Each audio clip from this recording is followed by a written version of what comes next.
उन्हाळ्याची तीव्रता दिवसेंदिवस वाढत असून ग्रामीण भागात पाणी टंचाईच्या झळा आता अधिक तीव्र होऊ लागल्यात।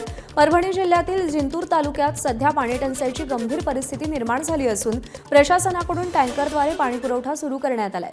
जिंतूर तालुक्यातील कोसडी, वाघी, धानोरा आणि शेवडी या गावांमध्ये सध्या पिण्याच्या पाण्याची मोठी समस्या निर्माण झाली आहे आणि त्यामुळे प्रशासनाने या गावांसाठी एकूण 5 टँकर सुरू केलेत। यामध्ये कोसडी गावासाठी 3 टँकर्स तर शेवडी आणि वाघी, धानोरा गावासाठी प्रत्येकी एका टँकरद्वारे पाणी पुरवठा केला जातो।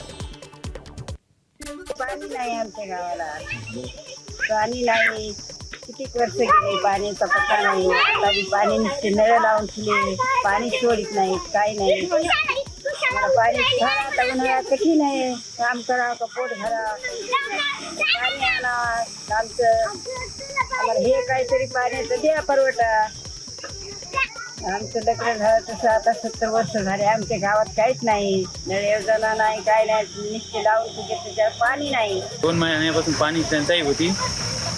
जिल्हा परिषद सदस्य हिमानी हरकळ, पंचायत समिती मुजाहिद कादिर प्रशासनाचा पाठपुरावा केला। जिल्हा परिषदेने कोसडी गावात पाणी टँकरने सोडले।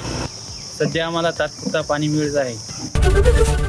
एबीपी माझा, उघडा डोळे बघा नीट।